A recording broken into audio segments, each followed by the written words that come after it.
Oh, you're too nice. So we went to the Bryant, we went to see him for the Bryant. Oh, yeah, yeah. Here, just go support. How'd that go? Made us look like Manhattan. Oh, really? Okay. Saying as we do ourselves Parks and Rec, no, not their Parks Yeah, and Rec. yeah, We're looking herbal. yeah. Ready? Yeah. Got their own version of each of our products. Every city I does. know, right? Yeah. Don't they do? He saw his wife. That was good. Nice. Are we up? We ready? Okay, good evening, everyone. I'm glad you're paying attention. Yeah, right. Teddy, we're starting. Good evening, everyone. I'd like to call to order the meeting of the Town Commission, July 1, 2019. Wrap your gavel, Mayor. Fayette. Roy. Roy. It's your buddy back there. Yeah. Roy. Sorry. Carla, will you please call the roll? Commissioner Bessler, Here. Mayor Cos, Here. Commissioner DeHassett, Present. Commissioner Herbert, Here. Vice Mayor Magruder. Can we stand and pledge allegiance to the flag?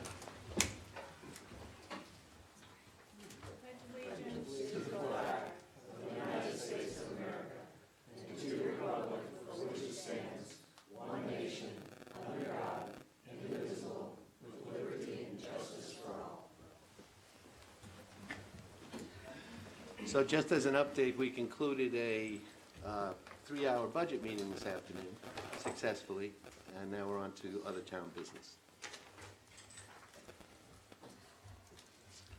Okay, first off, are there any additions, deletions, or modifications to the agenda? Tracy? Nope. Do I hear a motion to approve? I move to approve the agenda as A stands. second? I'll second it. All those in favor signify by saying aye. Aye. Unanimous? Okay, we have 2 presentations. The first would be Tracy introducing new town employees. Our first town employee that we would like to introduce is Tim Milligan. And Tim comes to Ocean Ridge with a background in public works, maintenance, and landscaping. What does he know about fire hydrants? He previously, After the last couple of weeks, a lot. he previously worked for the town of Avon, Colorado in Public Works and Parks Department and was responsible for irrigation repair, beach areas, stormwater infrastructure, equipment operation, and maintenance of town facilities. Prior to that, he worked for the town of Dennis, Massachusetts, maintaining town parks, beaches, and municipal buildings and grounds. In conjunction with that, he also managed a landscaping business. Tim is a great fit for Ocean Ridge, and we would like to give him a warm welcome. You don't have to do any snow removal.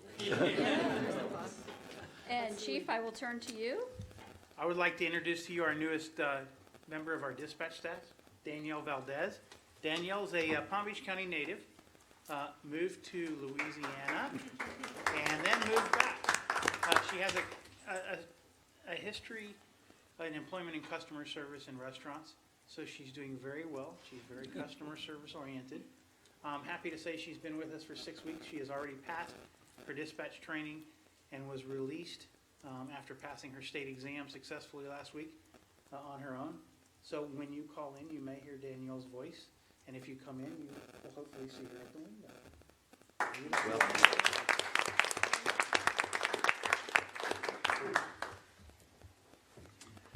Okay, now we have a dune assessment update by George Gann from the Institute for Regional Conservation.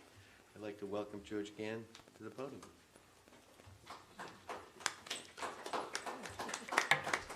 Thank you very much. I'm George Gann, the Executive Director of the Institute for Regional Conservation. And reading the rules, I live at 221 Northeast 17th Street in Delray Beach. And I want to thank the Commission for this opportunity to give this brief presentation on IRC, as we call it, and our Restoring the Gold Coast program.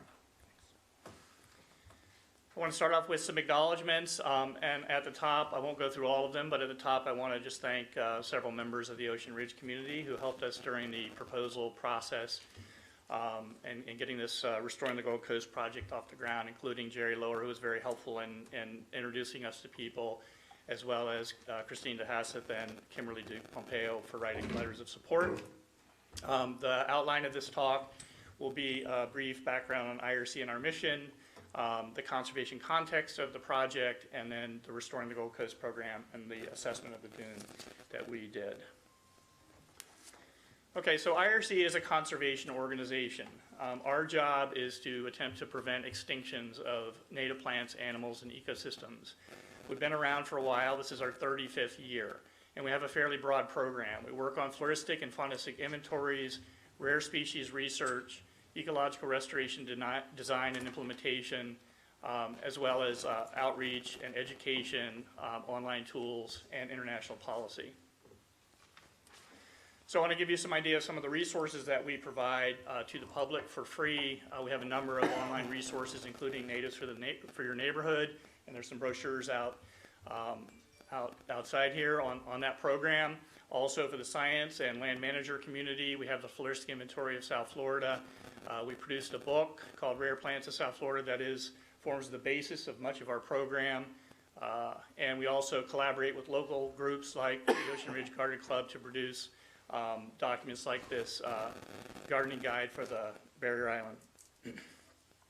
We also do international policy work, and I was the second author on the international standards for the practice of ecological restoration, which is produced by the Society for Ecological Restoration, which is the leading organization dealing with the restoration of degraded ecosystems worldwide. A big part of our program is connecting with the local community. We can design and implement conservation programs, but if they don't engage local people, from children to decision makers like yourselves, they are bound to fail. So it's very important to us that we find ways to reach out to people, get them energized by what we're doing, and have them participate in a hands-on manner. Okay, the conservation context, when we talk about your dune system and also the other systems that used to be on this barrier island. South Florida is really kind of a cool place because it's here where the temperate flora, plants that you might be familiar with from other parts of the country, like red maple, for instance, are going to come down. Their ranges are going to end in South Florida. And then we also have tropical species, things that look very exotic and come into South Florida and don't make it much further, if at all.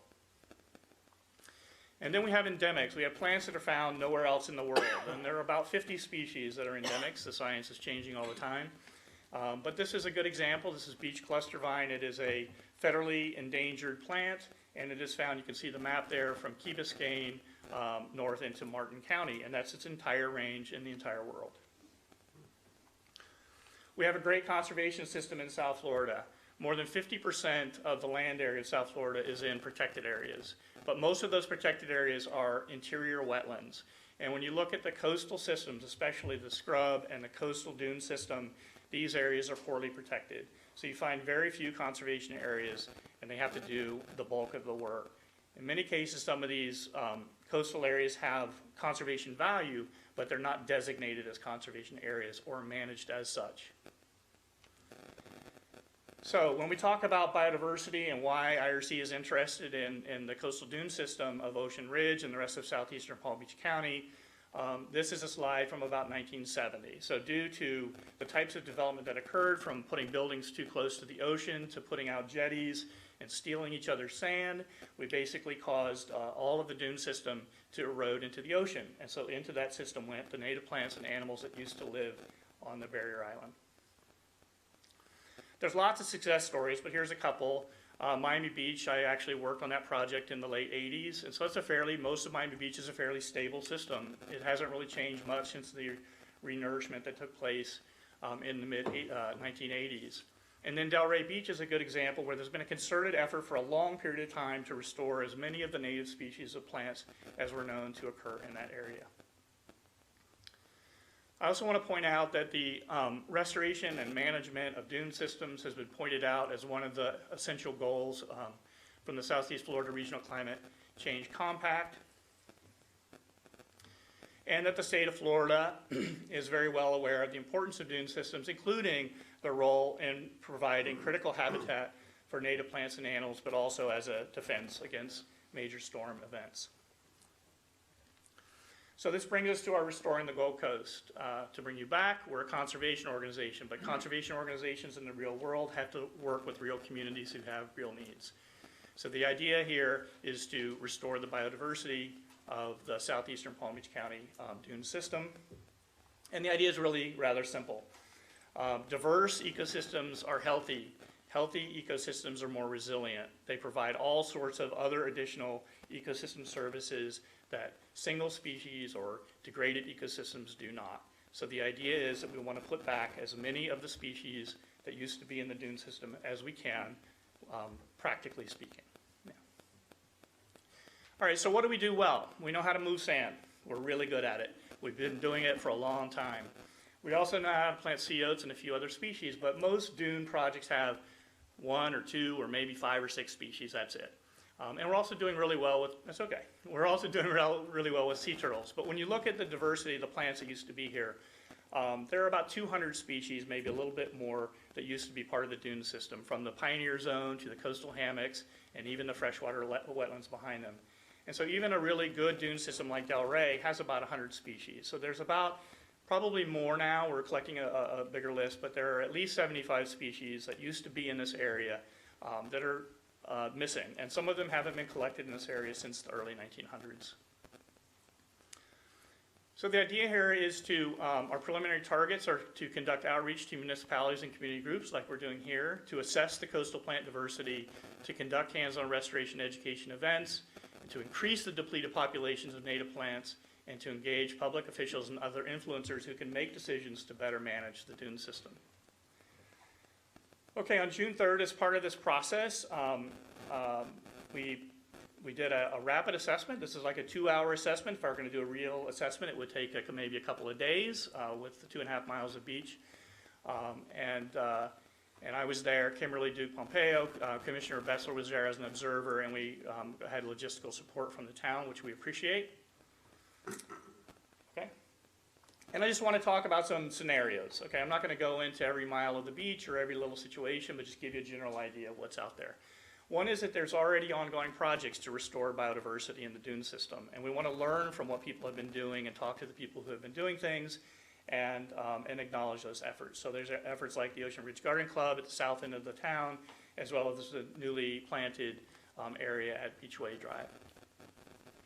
We also have other private efforts to increase diversity in the dune system that are scattered throughout the town. And those are all very important because even though it's not continuous, every little project adds up. There's also areas of extended vegetation. So they might not be biodiversity projects, but they're projects to extend the sea oat line eastward.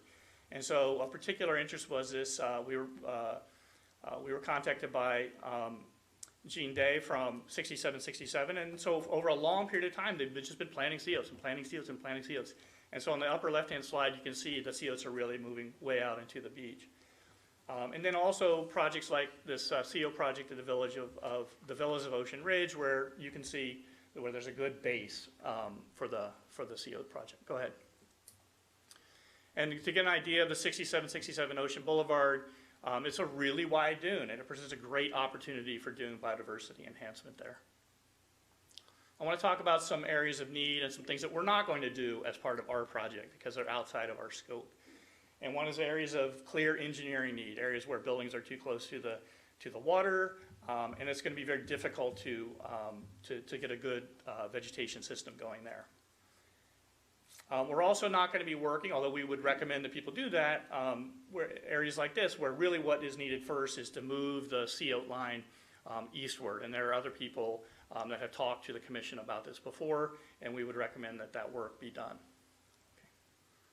There's also large areas where the sea grapes are getting big, and especially the Hawaiian scaevola. There are large areas of scaevola in the south part of the town. And so this is something that you might want to be aware of, because that's taking up a lot of space, and it's also moving and spreading pretty rapidly. The ultimate aim is to build on the healthy biodiversity that is already here in the town. And so you have great projects, and you also have some assets. You have things like the Ocean Ridge Hammock Park, where there's a lot of historical diversity. I just provided some examples of some of the things that used to be more widespread in the town. And you want to build on that and work with people that are interested in the project where you can to increase the biodiversity of the dune. And there's lots of opportunities. There's opportunities like at 6767, where it's already, the beach is wide and the dune is trimmed, and you can just add new things in. You have areas behind the dune on the south part of the town along Old A1A, where there's opportunities for doing things there. You have these areas that are mostly sea oats, but they're stable. Lots of great work can be done there. And then there's all sorts of interesting work that could be done around the various walkovers. The idea is to build a coalition. This is the kind of project that takes lots of participants. It goes from Boca Raton to Lake Worth. And I just want to point out the June 20 stakeholders meeting that we had. Representatives from Ocean Ridge and Florida Coalition for Preservation, Ocean Ridge Garden Club, and Surfrider Foundation. And so we brainstormed for a couple hours, and I really appreciate that, and came up with some ideas. So there's various ways that we could partner with the town. And one idea is to have a town hall type meeting in November, which could happen here, where we would explain the project, introduce the public to the plants that would be involved in the project, and build an educational support system. That would be followed by hands-on restoration events in 2020, one early in the year, and if there was interest, another later in the year at different locations. We can use assistance with logistics and permitting. Financial assistance is always appreciated, although Impact 100 is a $100,000 grant. There's a $60,000 match, and the idea there is we have to build buy-in by the community for this to be successful. And then help with education and outreach. Thank you. So I had one, yeah. That was a ton of information to digest. One thing that sort of struck me, we just finished doing the Beachway area, and we specifically put in sea grapes. Was that an error on our part? Well, okay, I don't want to get caught in the sea grape debate, okay? But what we do know is that sea grapes are much more abundant and cover much more ground than they did historically. Okay, so if you look at the dune system, the Pioneer Zone has an important role to play, but it's not very diverse. There might be 10 or 20 different species. Where the diversity of the dune was highest was in the coastal strand. That's the shrubby zone. So that's the zone that is mostly taken over now by sea grapes, scaevola, and other exotic weeds, okay? So whereas you would have lots of species, and you have lots of species at Beachway, so those sea grapes are gonna have to fight with other things, so that's okay. What you don't want, though, is a big monoculture of sea grapes, you know, the size of this room. It lowers diversity, and it's not as healthy for the dune. Is there any public questions?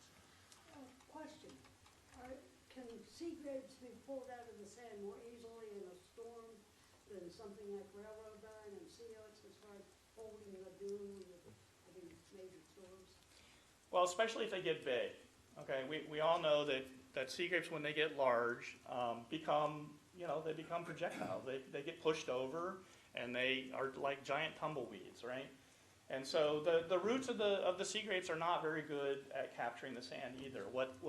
The idea of diversity is really pretty simple, right? If I have 10 species and their roots are all operating differently, right? I have one species that roots are at 0 to 1 foot, and another that goes down 2 to 3 feet, another that goes down 20 feet, or wherever the seawater is. And all of the combination of all of those things, all of those stems and all of those roots actually provides a lot more protection than a single species whose roots are going to operate in a single way. I have one more question. I came in a little late, but the saw palmetto on the backside of the dune seemed to go quite sturdy and quite high where you've got those. Is that a good point for the dune? Right, so where we have sea grapes now, I said saw palmetto. the saw palmettos were one of the dominant shrubs in this coastal strand historically, yes. And they're great. They're great at holding sand. You really have to work hard to rip them out of the ground if you've ever tried to do that. Not very easy. The scaevolas basically are a major invasive issue in those dunes, correct? Currently, that is right. Okay. Yeah, by far. Whereas 20 years ago it was Australian pine, or Right. Brazilian pepper is still there, But not as much, right? I hardly see that. Not as much, but the cautionary note is this, okay? So when we did the assessment at Delray, so this was many days. This was, more than a week's worth of work. And we recorded almost 200 species of plants. 101 were natives, and there were 200 species. So some of them were things left over from people's gardens, but it is actually the combinations. Yes, you need to pay attention to scaevola, but you don't want to ignore everything else, because it's the combination of all of those other things that cause the problem. And you get rid of the scaevola this week, and you forget the 24 other things that are problematic, and they're just going to fill that space. So the other thing that struck me down on that stretch, the south part of town, is silver buttonwood in the dune. Is that Not native. not native? Okay, some people don't like to hear that. Silver button is native to South Florida, but to a different ecosystem. Silver buttonwoods evolved in hypersaline, short mangrove swamps. Okay, so they have all that silver. It's part of the defense mechanism of not having enough fresh water. So you can put them out on the dune. They're wind resistant, but they're not really doing a whole lot for you. As far as the roots go? Or it's really a mangrove plant that's sticking into the dune. On the other hand, it's not causing a huge amount of harm. So like, I'm not going to go to battle about, say with Delray Beach, it has just like a mile of silver buttonwood, and it's okay, it's fine, it's not a big deal, it's not killing the dune, but I wouldn't recommend that anybody plant more. Yeah, I think those were a replacement for when we lost a ton of palms down there. That was an easy access, gives a little bit of shade, Yep. salt tolerant. Sure, and Did the it's job. not a terrible choice, and Right, it's certainly did better than a non-native thing. things. Yeah, And at the south end of town, the silver buttonwoods are holding the west side of the dune.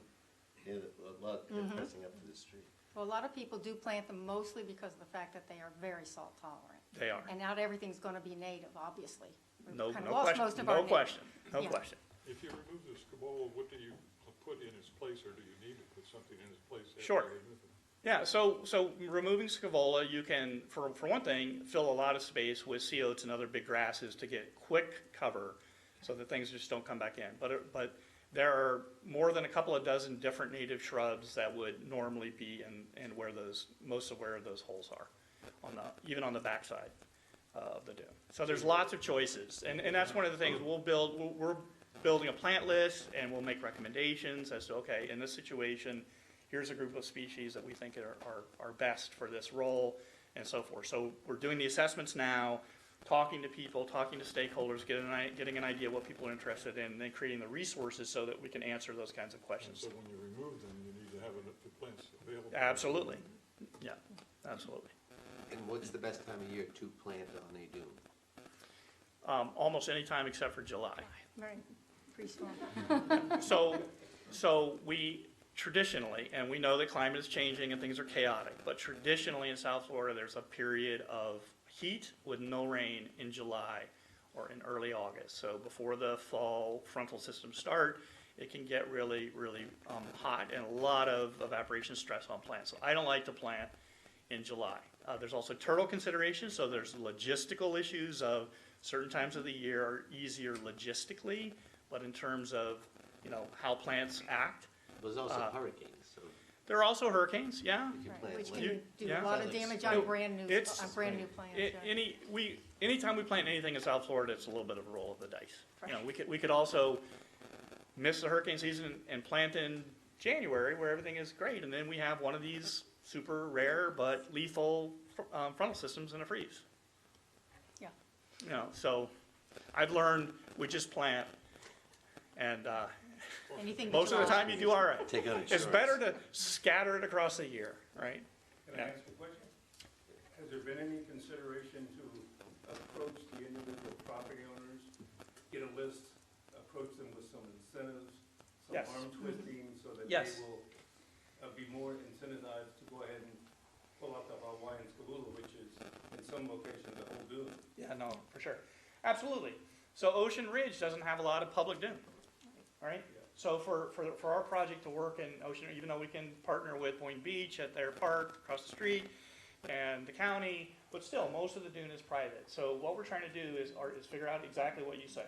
Reaching out to the individual property owners, coming up with pallets of species that they can use for particular issues, and then doing some just basic, economics. We can pool together lots of orders. So we can get 10 people, we can get things wholesale, we can get things at lower cost if we batch them together.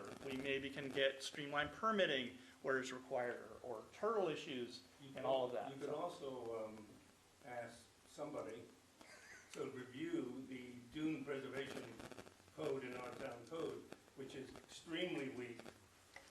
Could be a little bit more, not necessarily enforcement by the police officers, but some mechanism by which the property owners will make that change. And there's a dune preservation section of your town code that someone ought to read. So one last question. Yes, sir. What is the health of our dunes today in Ocean Ridge? Actually, it's pretty good. I would say it's a good dune system, and it's pretty healthy, it's wide, but our job is to make it better and to help you to do that, because we all have things to gain by doing that. And the costs are low compared to a lot of other things we do, like build roads and seawalls along Lake Worth and so forth. And we're actually in a growth mode now, right? Correct. It's Yeah. growing. So right, and so it's a good time to do that. And so even when you talk about biodiversity, so you talk about things, and we're not going to be everywhere, but the more diversity we can get in the dune now while it's growing, okay. If there is a storm, and there will be areas that will be scoured out that will need engineering fixes later on. But if you have all of those species in the system when that occurs, then when you do your restoration after the fact, then the ocean and the wind is going to do a lot of work for you. It's going to the base things that you need are already going to be there. So you can put the sea oats in, you can put the base species in, and then the dune itself is going to help with the repair process. Unlike the situation we had in 1970 when it was rock and sand, and that's it. And so there was no help from nature when we started to re-nurse the dunes in that period. Well, we should point out that some of the help came from the state, federal, and Sure. county government when they pumped sand onto the beaches, particularly in the north end where the inlet was. That's why the plants have some place to grow, because the taxpayers put the sand there. No question. No question. That's why it's Absolutely. working so well. Yeah. So George, I think from the questions and the interaction, I know you're on the right side of the law anyways, because I was an early supporter. But I mean, the reminder is, the healthier, whether the dunes are public or private, the healthier they are, the more they are a barrier for all of us during a storm. And that's really That's right. the bottom line. Aesthetics are one thing, being a conservationist is another, protecting our property values is really a lovely outfall for all of this. So I look forward to seeing you in November. Wonderful, thank you. One last question though. Yes, sir. What's the optimum height for the sea grapes for the diversity?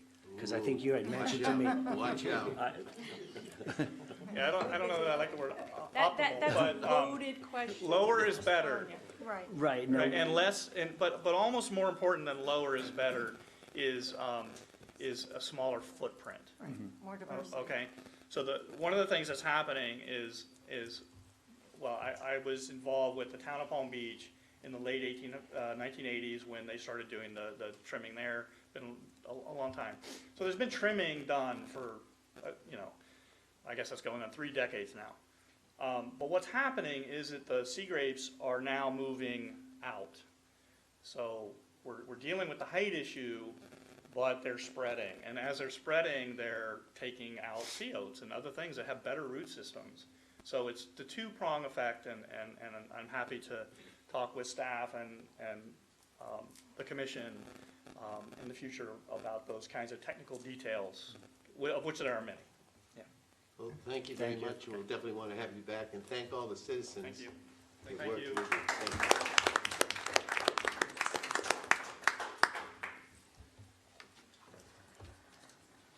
Do we have a dune preservation ordinance within our landscaping code? Yes? What was the question? Yes.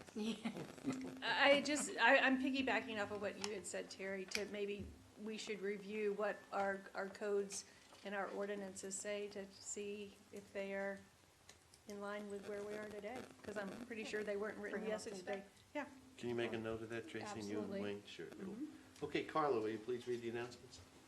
The next Planning and Zoning Commission meeting will be held on Monday, July 8th at 8 a.m. at Town Hall. The next budget meeting will be held on July 15th at 5 p.m. with a follow-up budget workshop on August 5th at 2 p.m. The next regular Town Commission meeting will be held on August 5th at 6 p.m. at Town Hall.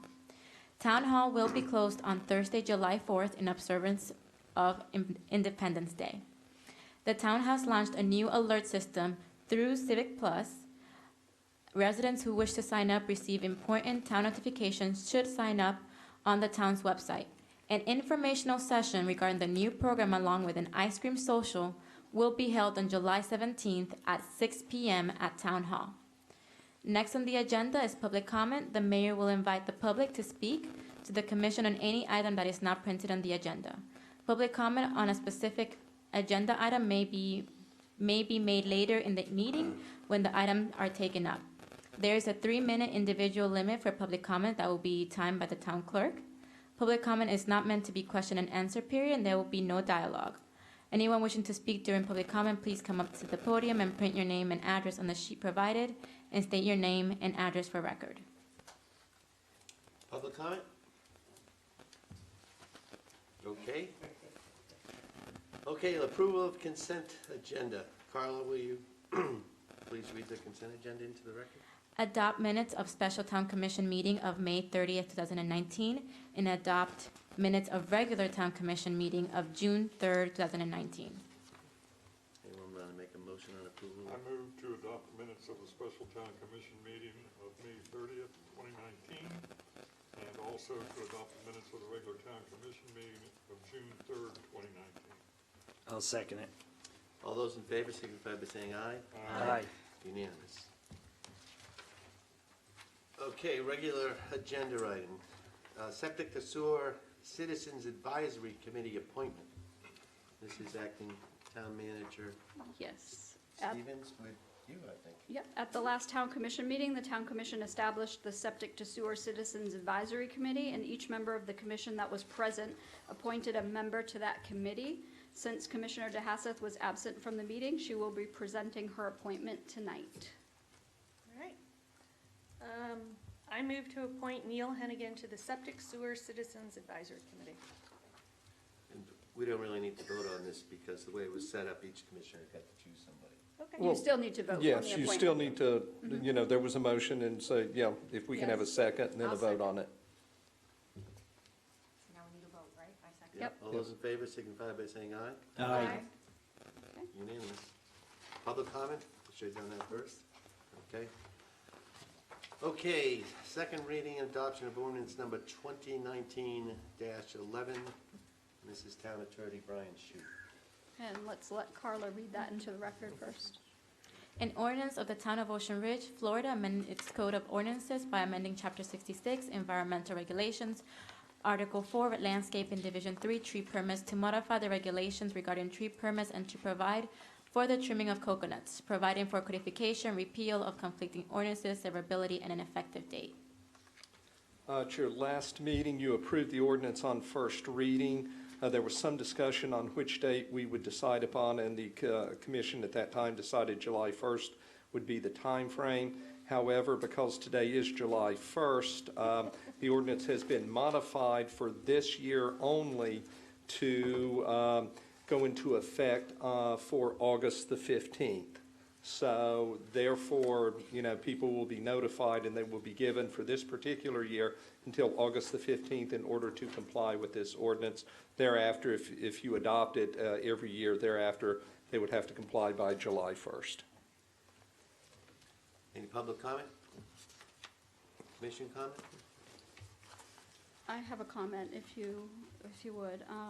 There have been questions from some of our residents regarding the town trimming of coconuts in the town's right-of-way along a residence property. Currently, we trim about 110 coconut trees, 110, 120, on town property, not in the right-of-way, but on town property, at around $90 per tree for a total of $10,000 per year.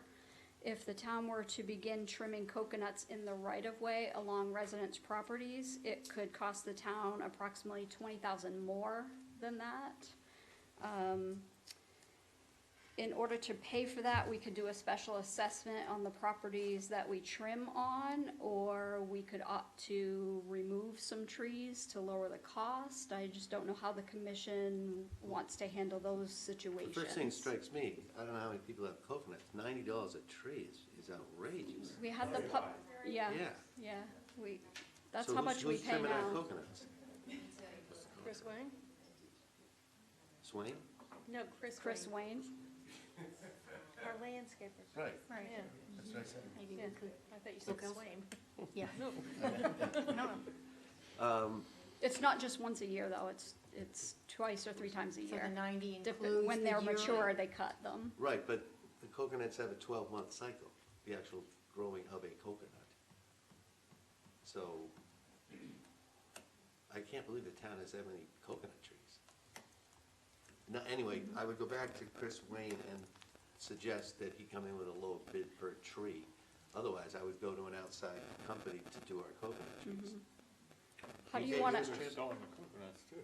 Yeah, get mine trimmed for a lot less than that. Yeah. I can pay 30, Yeah. 35, maybe 40. That's right. But how often do you trim them? Well, I do trim them Twice once a a year, year. but I candlestick them, and that's fine for 12 months. Yeah, as long as you. I trim it, usually as long do as it you around this time of the year when the Before coconuts are hurricane large, season. and I have them right, also cut off the next year's ones that started, so they can, if they're good, they can do double duty there on one climb.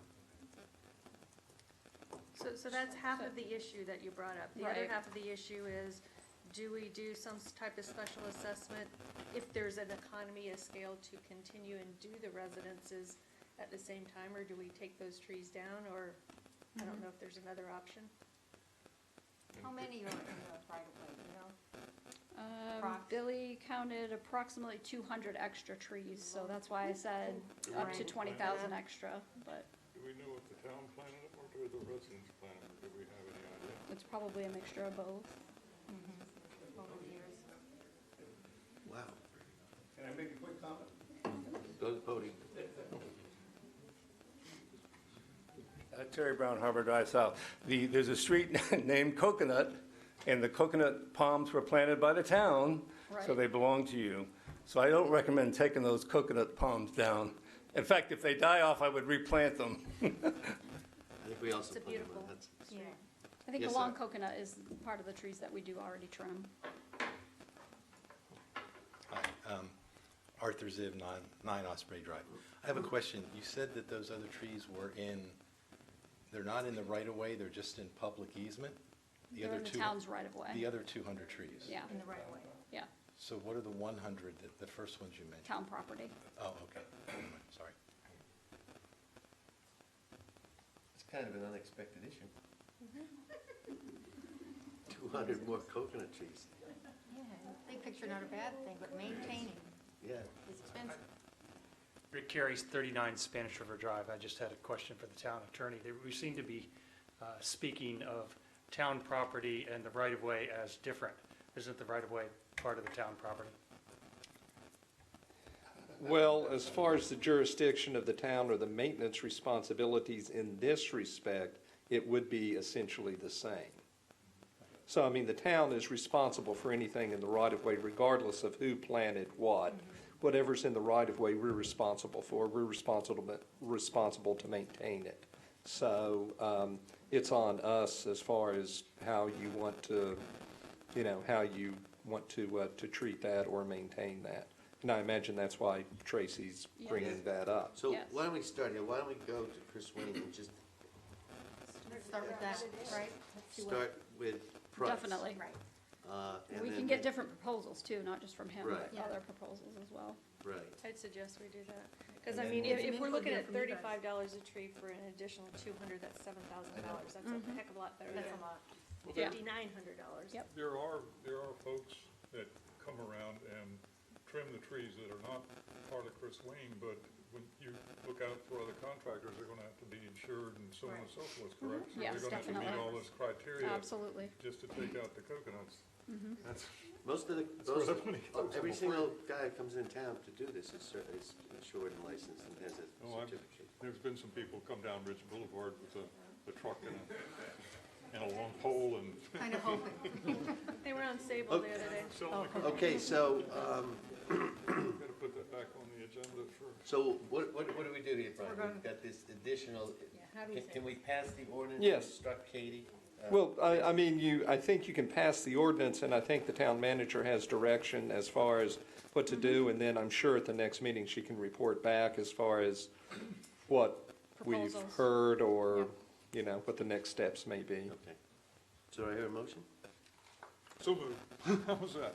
Okay, do I hear a second? I'll second it. Okay, all those in favor signify by saying aye. Aye. Unanimous? Water and sewer financial consultant bids. Tracy, please. Sure, the town recently released an RFP for water and sewer financial consulting services, and Raftelis, I don't know if I'm pronouncing that right, was the only company that submitted a bid. In summary, the company proposed completing the work within 5 months at a rate of $192 per hour. Although we only received one bid and have the option of rebidding, I would recommend moving forward with a contract with Raftelis at this time. The company is very reputable and has done similar work in many communities throughout Florida.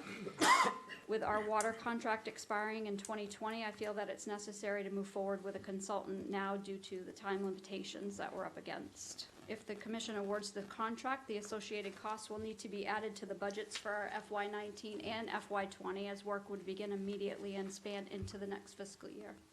The company would work closely with myself, the town engineer, and the newly created Septic to Sewer Citizens Oversight Committee. The town engineer is currently working on the report regarding the engineering aspects of the project, and Raftelis would be concentrating on the financial aspects of the water contract as well as the septic to sewer conversion. And we have a representative from Raftelis here that can give you a brief overview. Tony, do you want to come up?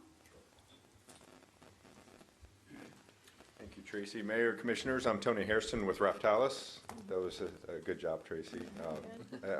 There's a lot of different ways I've heard it, and that was pretty good.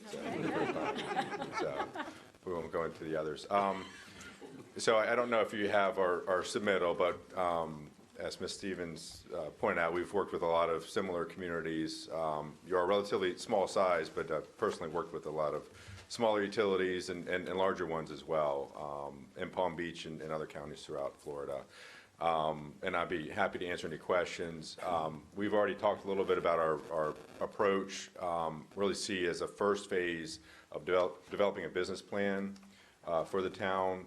You have two sort of unique issues that are interrelated on utilities. You have one, the septic to sewer program, which you're doing the preliminary engineering on right now, and the other being the water infrastructure. And we have the interlocal agreement with the city of Boynton Beach, and we reviewed that. We do have some questions and all as we get into this.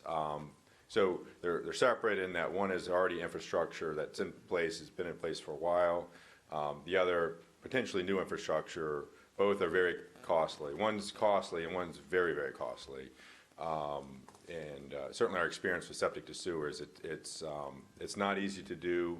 We've seen it done successfully. I've spent the better part of 20 years seeing, I lost count, probably at least over 30,000 septic tanks in Monroe County in the Florida Keys converted to central sewers in about 5 different jurisdictions. So, you know, we're sort of accustomed to working with cities and working with counties and other cities as well, and interlocal agreements.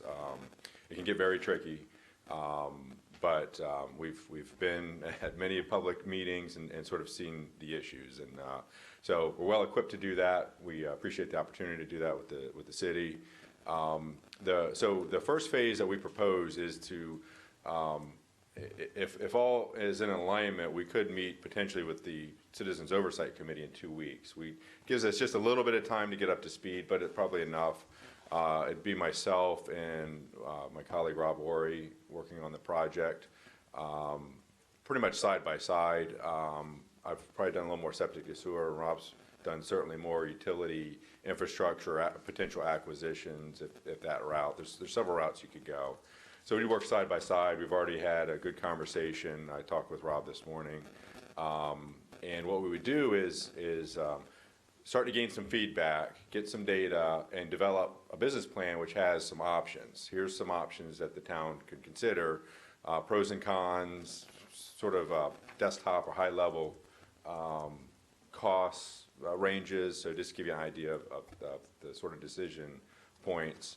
And then present it to the Citizens Oversight Committee, present it to the commission, and then at that point get feedback from, you know, at least provide direction on what options that the commission would want to take. And that process, I don't think that process shouldn't take quite 5 months. I think that's pretty wide timeframe. I think we could get that done a little bit sooner if we started here in July.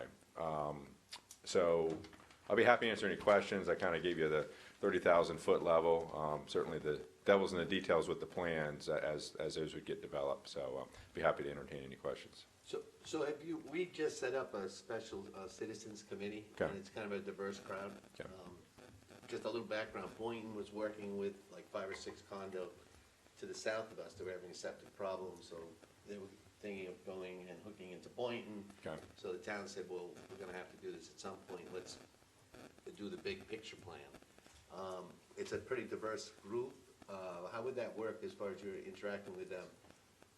I think their first meeting is July 15th.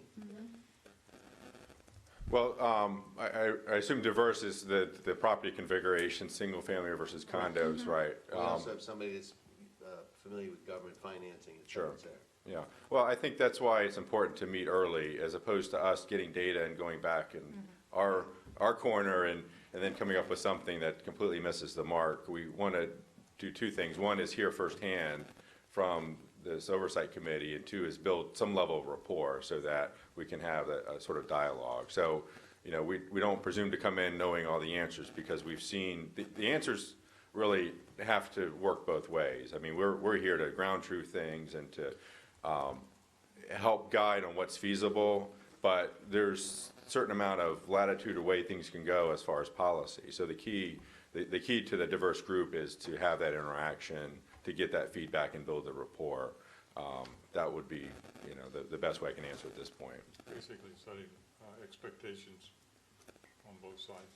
Exactly. What are the sort of boundaries of what we're doing? What are the expected outcomes, potential scenarios, things of that nature. So, you know, again, the idea is we come back to that group in particular. It's not the first time they've heard from us, and we, you know, report back. Well, this is what we talked about back in July, and, you know, and fitting with that, here are some options or scenarios. So is your company available on July 15th? Yes, I know that Rob is available. I'm looking at my calendar right now. At least one of us, ideally both of us, I think would be there, because we're, like I said, we're both going to be working side by side. My understanding at that meeting, it's in 2 weeks at 10 a.m., if memory serves? Yes.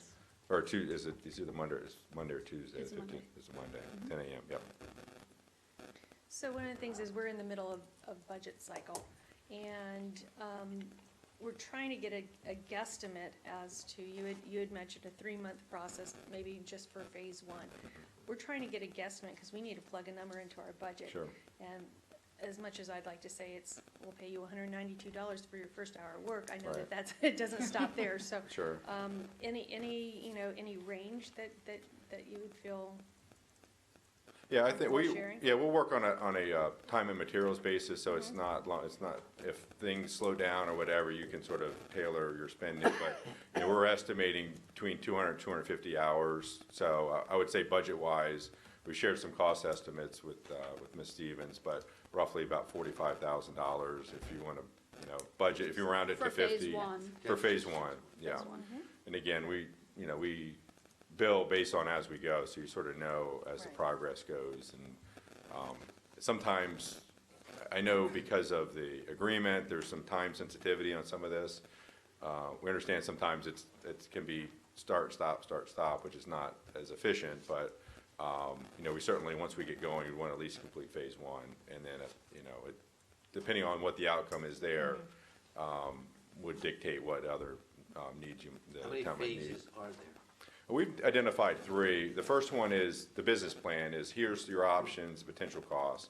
2 is finalize the business plan. So what that means is, well, here's some options and some scenarios and ranges. And then at that point, you know, the town, you know, considers it, have your own discussions, and then at some point say, all right, we want to go down this path on sewer and this path on water, okay? And there's some interaction there as well. So phase 2 would be, all right, we'll finalize and dig down into those particular paths that the town commission chooses. And then phase 3 would be if it's negotiating wholesale agreement or new interlocal agreement, if it's to develop wholesale rates, or if the town, my understanding, the town does not have any retail rates at this point.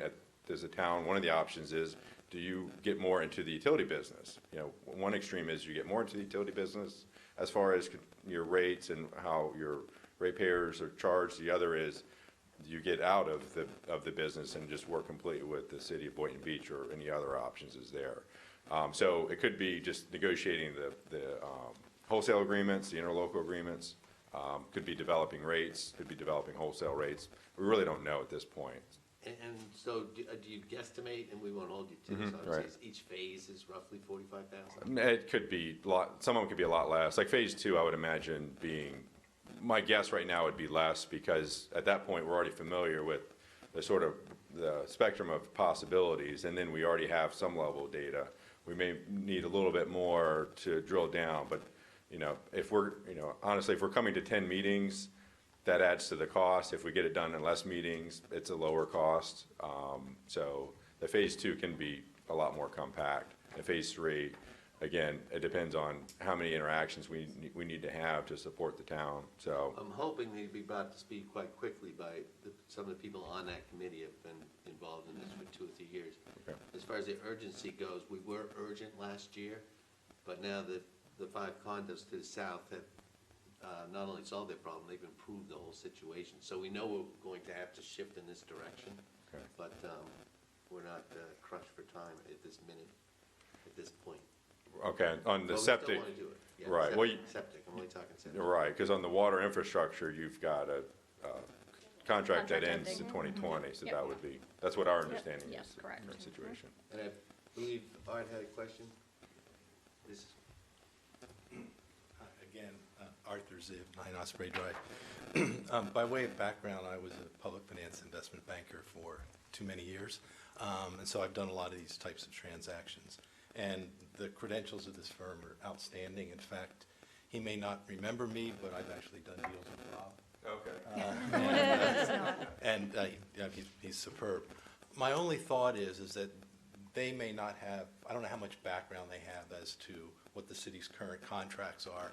And it does strike me that the amount of work is going to be far less than what they think. Those reports are kind of amorphous. And I think that if I understand the situation, I'll learn more as on the committee, is that, you know, the rates are set by the city of Boynton Beach. We really don't have any you don't really have any feedback. You go with what they tell you. And it'll be the same thing with the sewer. So a big part of what they do, and which is very complicated, is the rate study, but I don't think one will be necessary here.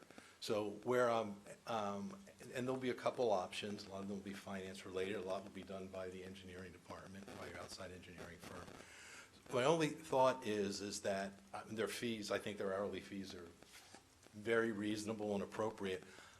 What I'm coming down to is I might suggest that it be more fluid, that you retain them on a T&M contract, and for the first phase, not for the first phase, just simply say, all right, we're going to hire you on a T&M contract, and you're capped at, you know, we're telling staff we're capping at $20,000.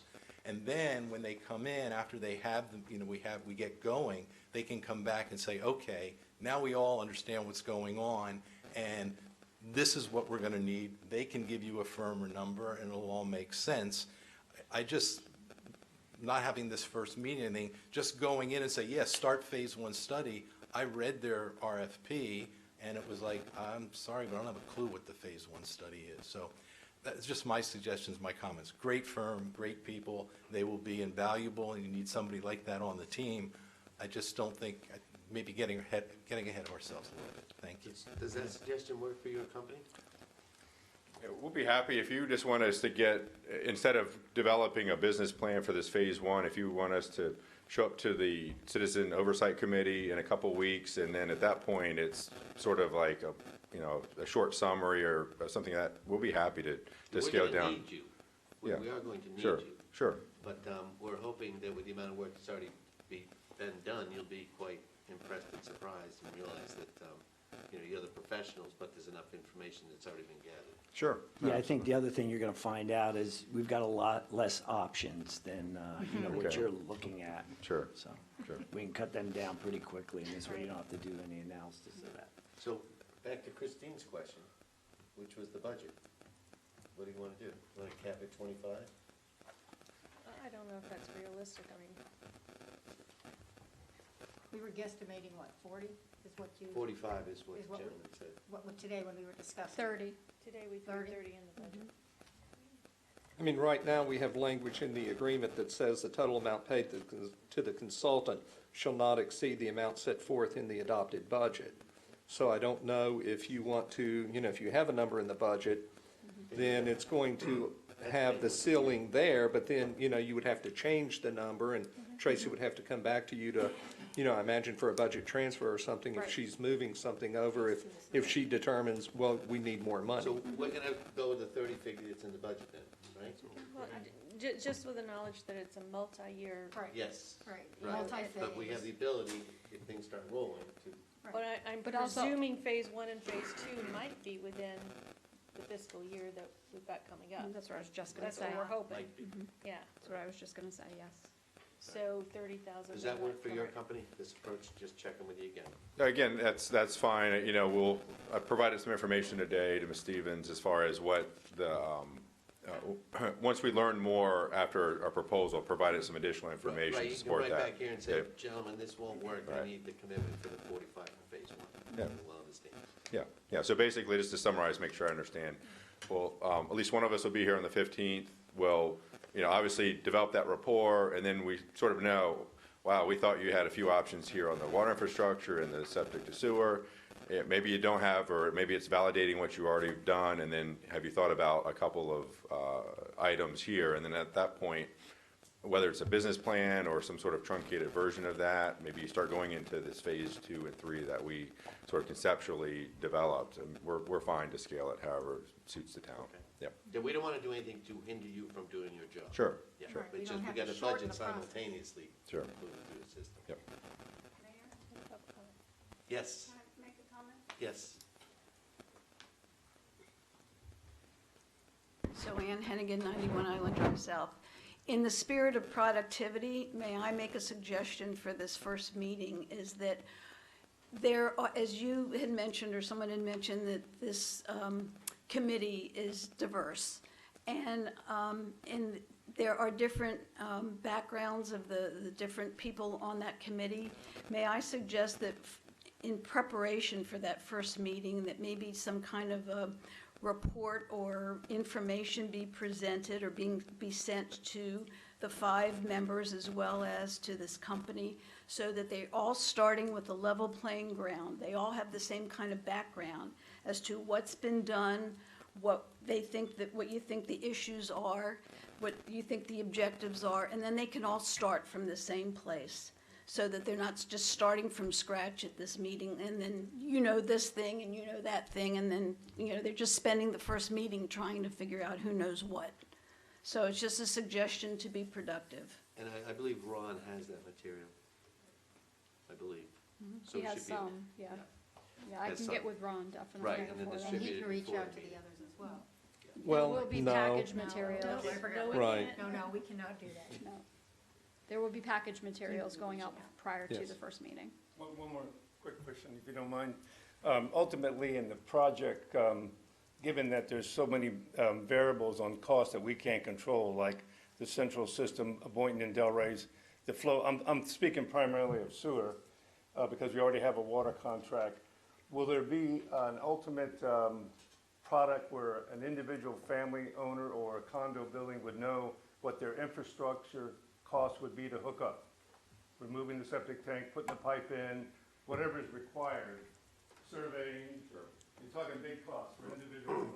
Yeah, well, my understanding is there's an preliminary engineering report that's underway right now, Yeah. which would tie into it, and then you get into sort of funding options and assessment allocations and things of that nature. So at this sort of first phase is sort of the higher level of here's how those arrangements could work, and give the town commission, the citizens oversight committee, and the citizens sort of a range of what those options may look like. So the voters, the people who would vote for the cost, would know if a sewer pipe was coming in front of their house, what it would cost to hook up to that system. I mean, there's a number that the property owners have to know. Sure, other than absolutely. recurring rates. Oh, absolutely. I mean, that's a fundamental number, yeah. Well, again, we haven't seen, I mean, I know order of magnitude what those cost, but I haven't seen the particular engineering report for the town of Ocean Ridge. So we'll rely on that, but it's, you know, they're, You gotta keep in mind, the town has mostly, everybody's on some kind of septic system. sure, So. or package plant, right? People voting in favor or not in favor, and electing people who vote a certain way. Is Lisa Tropepi aware of the July 15th meeting? Yes, Good, yes. because she needs to be there. So that does bring up just an interesting question. Is this eventual conversion subject to referendum and a vote by all the residents?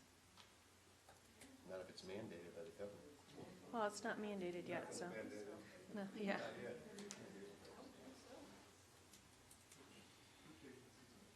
Brian? Do you know that? There's not, I'm not aware of a requirement that you would have to, you know, that this would be subject to a referendum. Okay. That you would have to get voter approval before we enter into agreements with whoever it may be to convert over to septic or, you know, do something else with the water system as well. Okay. Okay, so Brian, on the motion, we're simply making a motion to hire Raftelli. Well, I if, don't have my page first Yeah. page Tell here. us. yes, Raftelli. if I can, I'm assuming that Raftelis, they are the, I guess, the only responsible proposer, and you all have Correct. kind of determined that Correct. as well. And that if I can ask the gentleman, you have looked at the sample agreement, and you're okay with that? Yes. Okay, so yes, and it's my understanding, I guess you would like to get it started as soon as possible. So if you want to make a motion to approve them as the, you know, to approve them and to execute the attached agreement with them as well, then we can go ahead and they can sign that agreement. And I think the only thing that we will attach, well, I think their proposal is attached as well. So we would attach, that would be the Exhibit A to the agreement. So that's what we would be executing. Can we just say so moved? Yes. Anybody want to make a motion? So moved. Second? Second. All those in favor signify by saying aye. Aye. Unanimous. Thank you very much. We'll be in touch, Tony. And if anybody would like to see their background, it really is Yeah, it's very impressive, very like impressive. Mr. Zitt said. Okay, item number 5, funding for drainage repairs on Spanish River Drive. Tracy, want to Yep, advise us on this? as you know, staff has been working on plans to repair the drainage system on Spanish River Drive near 45 and 55 due to flooding that has been occurring over a long period of time in that area. The town engineer's report and estimates are attached for the commission. If the commission wishes to proceed with the drainage project in the current fiscal year, the funds will be expended from the other physical environment line, in which the commission appropriated $125,000 for drainage infrastructure improvements in FY19. The town engineer has estimated that the project will cost approximately $91,000. However, the town commission may also want to consider appropriating additional funds to replace some of the vegetation that will need to be removed from the easement area in order to complete the repairs. If the town commission wishes to do so, we need to keep in mind that the replacement vegetation will not be same for same and may not be able to be placed in the same location as it was removed due to the root systems affecting the drainage pipes. The property owners were requested by certified mail on May 24th to remove vegetation located in the town's drainage easement area within 30 days, and that the town intends to remove the vegetation if not removed by the owners within that time frame. As of the writing of my memo, the vegetation had not yet been removed by the owners. However, I was contacted by the attorney of one of the properties that the owner is willing to work with the town on that. We have not heard from the other property owner as of today. Do you know what willing to work with means? Meaning they don't want to just remove vegetation right now. They want to know exactly where it would need to be removed from so that we can minimize. And they'll help with the cost of removing that? Yes, correct. So that's a major breakthrough. Good Yeah, for that's you. a big plus. Nope. Yeah. With the cost of Removing. It's expensive to remove. Yeah, it's, yeah. Very expensive. Mhm. We're gonna try to get, we've been trying to get proposals on companies to come in and remove, and we haven't been successful in trying to get that done Well, yet, but we'll Per keep per trying. Lisa, it's looking like 20,000, 3,500. Yeah, that was a rough estimate. We haven't been able to get a company to come in and really give us the proposals yet, so we're still working on that. To go under that. Right. Absolutely. So why are we having troubles with companies? It's just busy time of year? or- It must be, Yeah, yeah. they are busy. Mhm. That's what I've heard. Okay, public comment? Rick, you want to say something?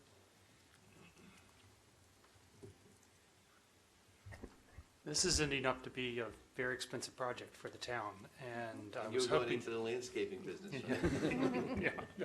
Yeah. And I was hoping the town engineer was here tonight. I had a suggestion, but, and this may not be consistent because the town engineer knows better. But as observing what's going on there, it seems to be very tidal. And more, if the tides are low, the street drains. If the tides are high, on many days, if it's a higher tide, even if it's a dry day, it comes up into the street. It seems that it would be the most prudent way to try to address the tide return issue before we start tearing up vegetation and tearing out the drainage. Because it's possibly, and you have to address that anyway as part of this project, but it may be possible that they can create a valve system that would keep those tides from coming back in, backing up through the system for much less money than this, that would be a satisfactory fix for the near term. But the way I understand the problem is, even if we find the flap valve on the wall, the flap valve's not connected to the catch basin. The pipe's gone. We don't know what happened to the pipe. Wayne can Well, answer that for you. Somewhere that tidal water is If it's coming seeping in. into and the- the tidal water is coming in and filling a portion of the street. And then, it's especially bad if it's high tide and that tidal water's come and then there's a deluge. But I don't even think this, my concern is that we spend $100,000 here. And we still have something that won't drain when the tides are high. And we also still have one of the houses that sits almost 18 to 22 feet above the base of the road that has no catch basin and has no swale. So it's gonna continue to drop water down, so. So it, you know, I don't want to throw a curve into it, but I'm trying to be prudent with the town's money. And Wayne may have already asked all these questions and Yes.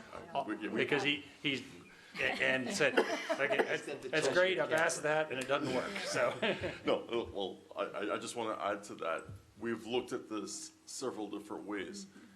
We've determined where at the catch basin, the infrastructure that exists there. We've determined at the outfall, at the seawall, what's going on there. What's going on between, there is a mystery. The drainage pipe is deteriorated. There's vegetation growing all over the place. We've got water could be coming in from anywhere, ending up at a specific point. So it's about, and then we've also got illegal connections into this whole thing as well. So the pipes that need to be installed will be new from start to finish, and as such, eliminate all the other questions that's coming into play. Sure, a flap on the outfall is definitely a possibility. We've got a duck bill on that. We've had people in the water, we've had divers in the water. We've looked at it several different ways. So despite the high cost, this is the prudent way to approach this. Unfortunately, yes. Yeah, because it has to be understood, when we're done with this, when the tides are high, there's still gonna be water backing up in the street until that street elevation is higher than the tide elevation. You know, there'll be a certain amount of pressure of the water. But that's right now, gonna- it's conceivable that the water's coming in from the intercoastal halfway up a pipe, which is then disgorging towards the street. And we, Yes, so, I'll leave it to the professionals, but I wanted to, you know, make every effort to save the town money if there was a way to do that. That's why I brought this up. Thank you, Rick. Thank you. I'd like to piggyback on your comment, and thank you, Mr. Carey. It does seem like an extraordinary amount of money, and we seem to have 3 or 4 areas in town that need probably the exact type of attention and type of finances. And I took the pleasure of driving around yesterday and looking at all the houses that surround these little areas. And by far, each one of them has 2 to 3 houses that sit up very, very high, that have a very steep pitch on their driveway, that have no swale, they have no water retention, they have nothing.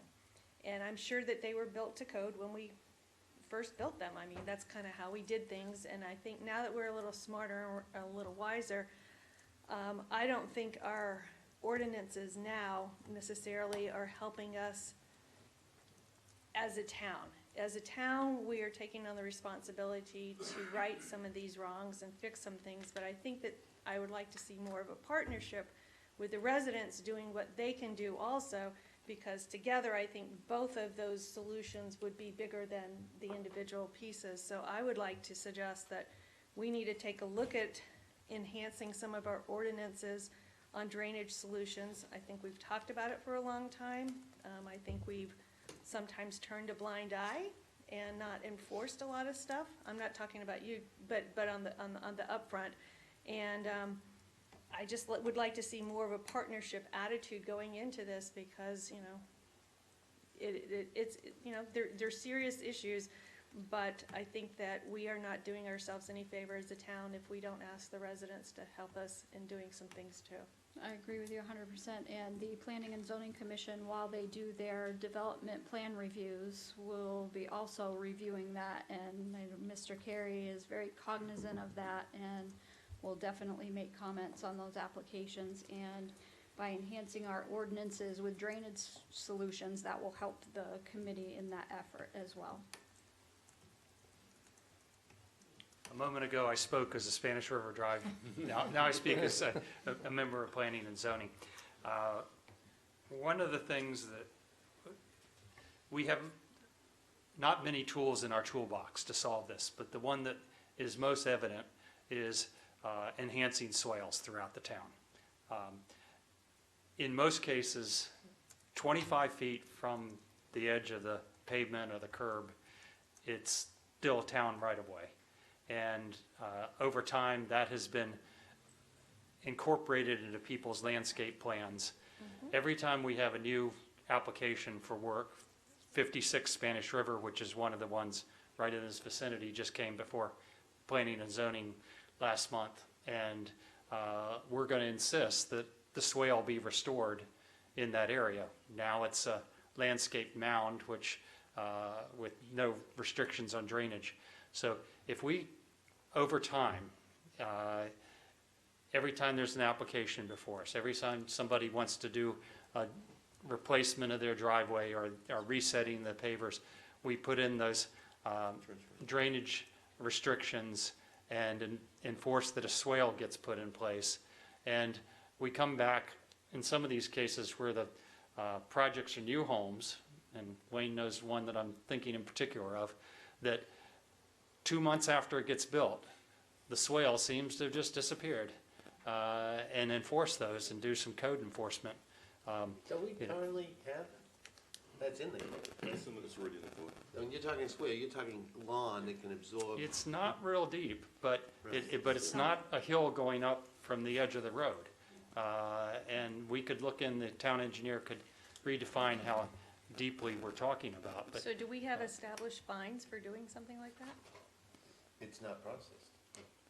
I don't imagine the fine would be established. I imagine it would be a code enforcement matter, so we would have to take them in front of code enforcement, possibly for, I guess if that's a requirement on their development plan, is that what it is, to have the swale? Yeah, or it would be after they already got the CO, it was altered, so it's work was done without a permit.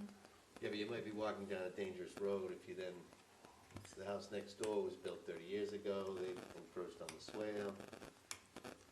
You gotta start somewhere. It's going to be kind of one property at a time as they come before Planning and Zoning, but as we do that, then we follow up with the enforcement on those one properties at a time, and especially the newer homes. It's just wholly inappropriate for a new house to be built, have this requirement, and to find the swale disappear. And you guys, when we set up this committee, you guys created a 2.5-page letter, or 4-page letter that you were handing out at the beginning of this process. Remember this way back when? I'm not No. It was like an instruction recalling. sheet. Wayne, do you? I believe It's you're like referring to the construction- custom the construction- management handbook, Yeah. which deals with more construction site management and the ordinances of the town as to how you engage in building, as far as your contractors being there, parking. Right. What I'm And your suggesting dumpster is throw cover. a swale page in there. We also have a swale agreement that the owners would sign on as well on the newer A swale construction. agreement? Yeah. And that's part of the new construction package now. Right. Because of the citizens complaining to me, it's 80% of the time, it's swale. It's drainage, swale. It's not their property, it's town's property. 25. I just tell them to go talk to you. You know, we have a very deep right-of-way because our roads are relatively narrow. So we have 100 feet from side to side, of which we take about half of that for the road, and that leaves 25 feet generally from the pavement over, that's people perceive, and you want them to perceive as it being their front yard. You want it to be nicely maintained, but it also needs to, we have drainage issues, and this is one of the ways that we can deal with it. And that's just, Well, and I'd like to, again, I mean, we're kind of like, tag team here, but I don't think we should only be waiting until there's something that goes in front of P and Z. I think when we're doing any of these repairs, it is a knock on the door, a pleasant phone call and saying, by the way, we're gonna get twice as much, bang for our buck if we do this also.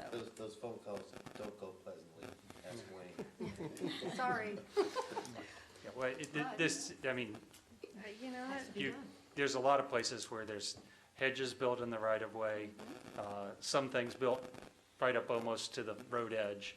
But if we're and- spending, close to $100,000 here, what is the additional cost to add in 3 or 4 swales, particularly in those houses that are really elevated?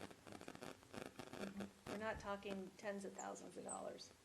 We're talking, So why don't we deal with this drainage first? I'm just trying to piggyback to say, I think we need to review our ordinances at the same No, time. I agree, totally. Okay. So Tracy and Yeah. Wayne will deal with that. But just to show you, this partnership is a great idea, Right. but, there are some cases where the resident won't allow the town onto the easement to fix the drainage situation, which is affecting the neighborhood. Okay? So the partnership doesn't always work. This swale issue has been going on probably for at least 40 years.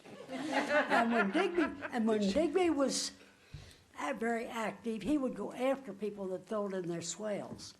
And I would think that it would be the responsibility of the person who filled in the swale to remake the swale at their cost. Is it not in our ordinances someplace about the swales? I mean, Code enforcement issue or something. planning and zoning went over this in 1989, It's in the code, right? it's a 6-inch drop from the asphalt to the center of the swale. Yeah, has it not been, They did it just a few years ago. yeah. I mean, what we ought to do is go back and make them reinstall the swales at their cost, not ours. And Digby's still alive and kicking. He was here earlier. I'm sure he would be happy. I had one more comment on the financing side of this.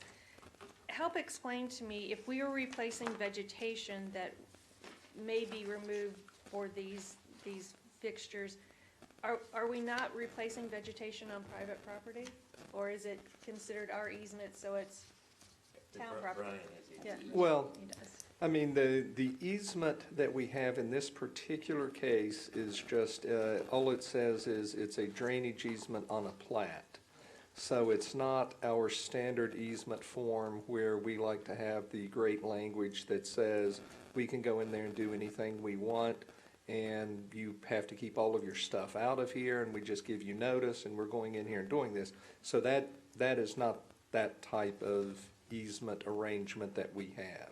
So therefore, based on that, yes, we have a drainage easement. However, if somebody's put something in there, and if there's been no restriction on what they can put in there, then that creates sometimes maybe an issue for us where it's always better if we can try to work with them on something like this and come to a reasonable solution in trying to accomplish what we're trying to accomplish. Because I don't want to get into it in a lot of great detail, but it would.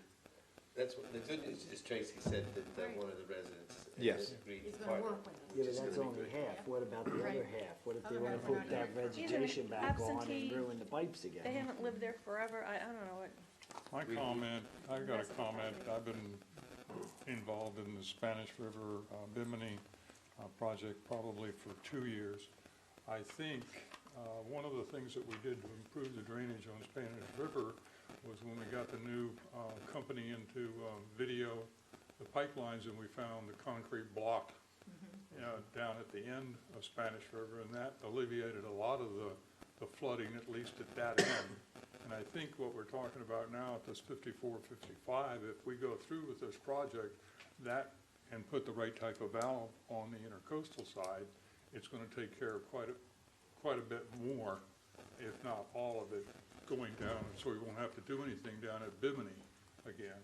And then if we've got the resident that's going to participate in trying to preserve some of their landscaping and whatnot, all we would need to do would be to put sod over what we've dug up and then let it go at that, because the resident is going to preserve, I think that's what they're talking about, they want to preserve some As of much their, as possible. some of their plants as much as possible. Yes, So that's the resident that's got the most exotic. correct. However, Senior.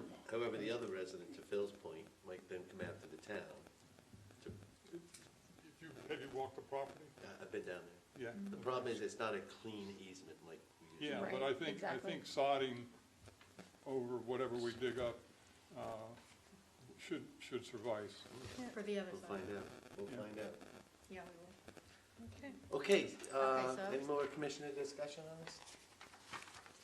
Okay, do we have a motion? Well, the only thing with the motion, it says a replacement of vegetation, so I don't know if we want to be more specific on that, or we're going to leave it just that way. It's down here. Yeah. Yeah, and I would say potential replacement. Yeah. Yeah, Yeah, that's a good probably. one. Okay. So you want to read the motion with the words potential in it? I move to authorize acting town manager Stevens to expend funds out of the other physical environment / other contractual services line for drainage system improvements and potential replacement of vegetation in the area of 54-55 Spanish River Drive in the amount not to exceed $100,000. I'll second. Okay, all those in favor signify by saying aye. Aye. Unanimous?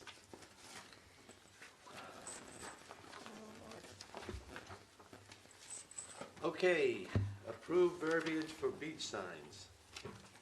This should be fun. Acting town manager. As you know, because we hear from residents who tell us almost every meeting, many years ago, the town had signs on the beach in our right-of-way near Oceanfront Park educating the public regarding beach regulations. However, those signs were damaged and/or removed, and they were never reinstalled. At the request of some of our residents, I'm requesting the town expend funds to erect signs in the following locations: on the beach south of Ocean Inlet Park, north of Hammock Park, south of Oceanfront Park, and north of Briny Breezes. Funds for this purpose have already been budgeted in FY19 in the Public Works Department street signs line. As you know, and as you've seen, I attached several versions of signs with different verbiage suggested by residents and would request the town commission review them and approve whichever version the commission desires, or if you want something a little different. I also handed out the City of Delray Beach sign, which has been working well for them. However, they do have property next door that kind of polices that for them, so. If you wanna look at the different signs and come up with some verbiage so we can move forward, that would Has be has excellent. anyone gone through this with Tracy, the signs? We talked about it. I talked to each commissioner Good, last okay. week. So, we'll have public comment on this as well. To my mind, the more words you have, no one's gonna read it. Right. So, I had a suggestion on sign number 4, I believe it is. The one that starts with Town of Ocean Ridge? Yeah. And I don't know how people feel about this. We had quite a lot of discussions down in our neighborhood years and years ago, 2012. And we simplified our signs as best we could. But if we kept Town of Ocean Ridge and the public beach, no lifeguard beyond this point, please respect private property rights, and west of the mean high tide. The problem is that no one knows what's public and what's private. Right. So if you do a graphic, it's a very simple graphic to do. You draw the mean high watermark, you can even put parentheses seaweed line, and put public, private, and right on the sign. Because that's the main question that people that go to the beach, they have the right to be at the beach, but they don't know when they're at the beach intruding and when they're not intruding. So that would be my suggestion, actually put a graphic on this, shorten down the words and put a graphic on it. What did you say, please respect what? Please respect private property rights. Okay. And then somehow or other, we have to get west of the high tide if we need it. I don't even think we need it with the graphic, right? Yeah, I'm thinking, I mean, it seems like a right idea, but it sounds a little convoluted and complicated looking. The ideas of all three of these, and basically that's down by the Seagate Club, Right. correct? Yes, correct. And I'm with you, the less verbiage, the better. So pull these notes together and make it less wordy, but hit the point. Right. Basically, I like the please respect, because we're looking at it down where I live as well.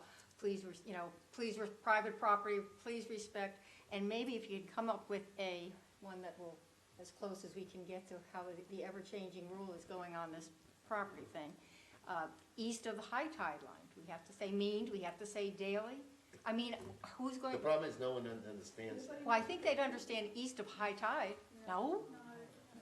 East of rack? So why don't we do this? East of seaweed? Why don't, Yeah, right. What line are we gonna use that's gonna keep our words short and sweet? so why don't we shelve this and have each of the commissioners spend more time with Tracy Yep. and actually draw, so that at the next meeting, we can actually have. We can also look Some around and see simplified signs. what works for whom.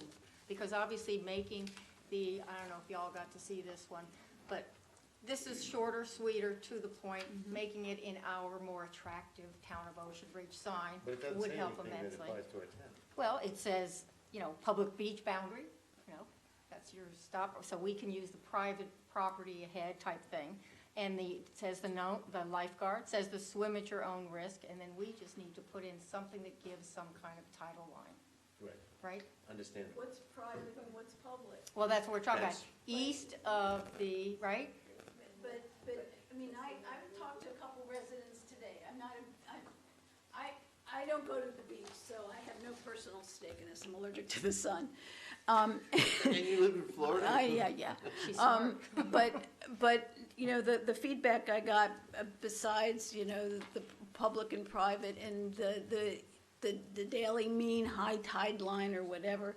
So the question I was asked, does that mean I can't sit on dry sand versus wet sand? Does that mean I'm always having to be in the water But when I high put my... tide line. But where is the line? What is the line? What does that mean? I mean, it is very I know, it is confusing. not- I couldn't explain I it, know. so... Traditionally, people are using the rack line, the debris line, the seaweed line. I mean, That's it's sort another of word like people the won't know. idea of a picture, Yeah. but, is there something that's easy to understand, and I like the less words, but something that's easy to understand in the daily mean high Easy tide to lines? understand and not threatening. So I think you're right, I think we need a little more time and effort on these. Yeah. Right? Yes, definitely. And So- more input, right? More input? It might not absolutely define public and private property, but if you said illegal to walk on the dunes and stay off the vegetation on the dunes, that the private property sometimes comes down below that, but that's where the greatest crimes are being committed. Kids running on the sea grapes and sea oats and the vegetation, and you ask them please to stay off of them because you're trying to preserve them and they don't pay any attention to you. The dogs dig in the sea oats. Well, the dunes So- are the environmental part we have to protect, but these Yep. are also where people are complaining about their beach, the actual sand, so we have to make that clear as So well. we need to But create a that's a non-emotionally whole, charged message. but if the dune, the vegetation, and as the vegetation grew out, if they got the vegetation to grow out on their sand, then you wouldn't have any problem. And by the way, anyone in the public Right. could come up with a sign. We welcome any input whatsoever. Simple, No simple, signs? simple. That's how we got the 45. got I'm the definitely not doing that. Thank you for Civic Plus, by the way. You're welcome. Thank you for that, and I look forward to it. Thank you to the chief. He was really the driving force there. So Janet Shines, 111 Dolphin. So I think there's a bigger issue here, and I agree these have to be simplified, but I don't think we're looking holistically at the signage as it addresses Ocean Ridge. So if you come across Beachway, there's a little teeny tiny sign that says public beach this way or that way. You see people race down the road, then they flip around, they stop, the police have to stop them, people are, so I think there's a more holistic, we need to look at the signage with regards to the beach, approaching the beach on the main roads, as you go onto the beach and on the beach, versus, now we'll do these signs and then we've still got confusion heading into town. So I think Totally we agree. just need to put a whole package together and say, these are the signs, this is how we're gonna communicate with the public, and these are the appropriate messages based on where they are in their beach journey. Didn't we discuss changing the signs as you come over the bridge? Mm-hmm. Oh, we just didn't do it, hadn't done it. Maybe we can Just do be it as one a package. big- You need a magnifying glass. Yeah, you need one big package that says, this is how we're gonna communicate with people, welcome them to our shores, but protect our properties, and make sure that it makes sense to people. So I'd be happy to, all kidding aside, I'd be happy to have a meeting with Tracy or something Or and go. Roy Yeah. does design. Roy does Go- do go design. at it. Yeah, there you go. All right, we'll make them up. Sounds Well, we good. have, make, like you said, a sign package. Instead of doing Yes. it piecemeal, Exactly. let's come up with something where we can address, which is where everybody else has to pitch in, what do we need to address while we're at it? So don't come at us backwards and say, That's you forgot this little thing. And in that package, I think we just need to review, do we really need a sign north of Briny Breezes Boulevard? I mean, north of Briny Breezes? I mean, the last thing, I don't know I that was there's a gonna lot ask of the same briny citizens running down our shoreline Well, waving it their wouldn't be hands or Briny, something. it would be who's coming onto Briny that Briny's kicking off. Nobody does, yeah, nobody, See? nobody goes on Briny. Yeah, nobody's going Briny. Terry Brown. So you've opened up public comments on this. There's plenty of reasons I could give you for not doing the signs on the actual beach. But I will concede that there's an area that informational signs would be beneficial. And as Betty Bingham, former Commissioner Betty Bingham will inform you, there's a 50-foot right-of-way that's owned by the town of Ocean Ridge, but we have given it years ago to the city of, no, I'm saying, we gave it to them as use. It's classified by the property appraiser as public parks and recreation. It's not right-of-way anymore. But that goes all the way down to quote what we say, the mean high water line. You could actually put a sign on that property, it would be your property, and it would be a nice, sweet sign, whatever language you want to come up with, but it would be facing, the people traveling south would see this sign on our property. It would have to be constructed properly, embedded in concrete and steel, so the hurricanes don't airborne it into someone's house later on. That's the reason why you should not do this. You're gonna have to get DEP's approval to put any signs anywhere else. The sea turtle people are gonna object very strenuously. And the point you wanna remember what I said earlier, that the sand that we're talking about in front of these houses, Malnick and to the south, south of the public park here, was pumped by federal, state, and county tax dollars. There's no distinguish between private and public in front of these houses. They all signed agreements, by the way, to allow that sand go there. So you're gonna get into a spitting We don't want to get contest. into the whole private-public thing, Yeah. number one. Number two, according to Rob Barron, on pounding things into the Yeah. sand, those 4x4 posts, which is what are at Beachway, are just pounded into the sand, and he pounds them in like 6 feet or something. Well, they fell over once and then someone else put them back in. But you're talking about big signs with two posts, they're gonna become airborne. Right, we're hoping to limit the size of the sign. And as far as Commissioner DeHance has pointed out in Briny Breezes, you couldn't put a sign there, it'd be in front of that ugly monstrous duplex. Oh, let's put And they it up. couldn't walk through Oh, let's there. put it up. Attach it to their seawall. Yeah, they'll attach it to their seawall, which is, Nobody can walk which anyway. is sea turtles are sitting Okay, on top. so Tracy, we're gonna shelve this to next meeting, yes. Oh, You're not gonna let me say anything? No, I didn't see you. Ted Rotoda, 4 Hudson Avenue. Just a verbiage suggestion. Yeah. No lifeguard beyond this point is kind of wordy to me. Just no lifeguard, swim at your own risk may be a little bit more to the point. Yeah, Yeah. cut out all the little words. Yeah, then we're encouraging as well. Okay, Sarah Stein, 16 Fayette. Yes. We get everybody, you know, after they go over the bridge and they turn right, we're the first street, and they barrel down the street. Our dead end sign is small and puny and not facing the right way. If we could have dead end, no beach access, or no through street or something. That You're sign's part- already yeah. on order. Yeah, you're part of the Yeah, I was package. gonna say, Yeah. and also, as they come down to the base, my property line is respected. The residents across from me is not. They've gone ahead and they've done pavers all the way to the end and grass to the end. So I get my hedge knocked out, have had my car hit 3 times, because they have to turn around, and they can't. So they have to, these big trucks and everything, and I get all the damage all the time. So that's another thing would be Have the, good to look at. the sewer and garbage trucks stopped coming down your street? No, they The still. sewer did. The sewer The trucks. sewer have- did, right. but we still have on Friday an extra 2 trucks. I thought we had taken care of that. No, they The have. only trucks that are going down your road now are the ones that service your road. That's not true. Oh. That is not true. We're getting Ocean Manners trucks. Correct, but they're doing it while they service your No, they're not. street. They have an extra Okay. 2 trucks. I will call her. And they have some much larger recycling receptacles that have to be lifted up and flipped over. So they have a different recycling truck than our regular one that we all have. And it parks right behind my driveway and takes its time and services them, But as well can I as their interrupt? trash. At the last meeting, the gentleman from, I think he's the president of Ocean Manor, stood Yep. right where you're standing. He stood where and I said was that They standing. had taken care of it, they were gonna get a Correct. smaller recycle truck, a smaller garbage truck, and a smaller sewer truck, and they would not intrude on your wall. They Beyond the intrude on our wall. They used to have a giant dumpster, so they needed a got dumpster truck. smaller. They got rid of the dumpster guy. That's all they did. So we still have their extra trash truck and their extra recycling truck, and it still blocks So you my take care of that driveway. Wood Republic? Of course. Yeah, So, because that's just wrong. 'Cause that was the initial I concept. thought, One truck.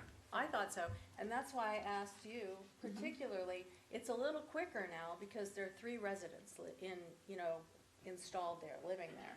But you gotta think about when 20 different condo owners have all their trash there and all the recycling there, the timeliness.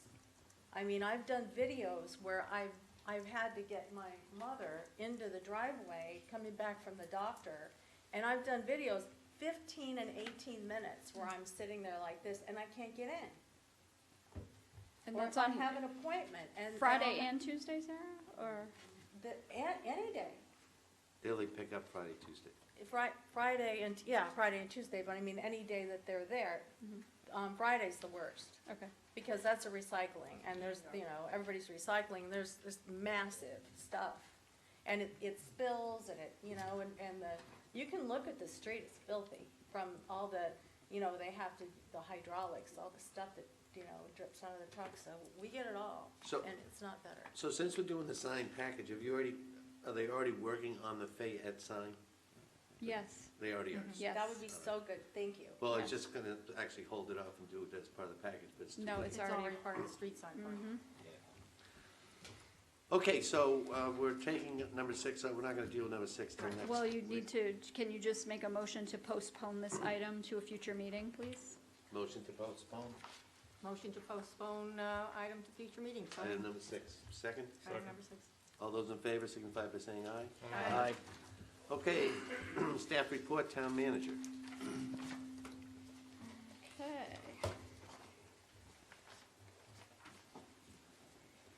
As you know, the Public Works Department, in conjunction with our contractor Line Tech, continues work on our fire hydrants, which have been our main priority in town recently. There are currently 5 hydrants that are being replaced now, and then staff will focus on flow testing the remaining hydrants and continue with routine maintenance, such as the sandblasting and painting of the last phase of the project, which will continue into the next fiscal year. As you are aware, we were the low bidder for the Briny Breezes Police Services contract. The Briny Breezes Town Council decided that they wanted each proposer to do verbal presentations in front of them on August 1st. So we're hoping that they will award the contract on August 1st. However, they are leaving the option open to do that later. So we will have to wait till August 1st and then we'll get back to you. I received a letter last week from a resident on Spanish River Drive in response to the town's letter asking for a drainage easement so we could fix their drainage issues on Bimini Cove.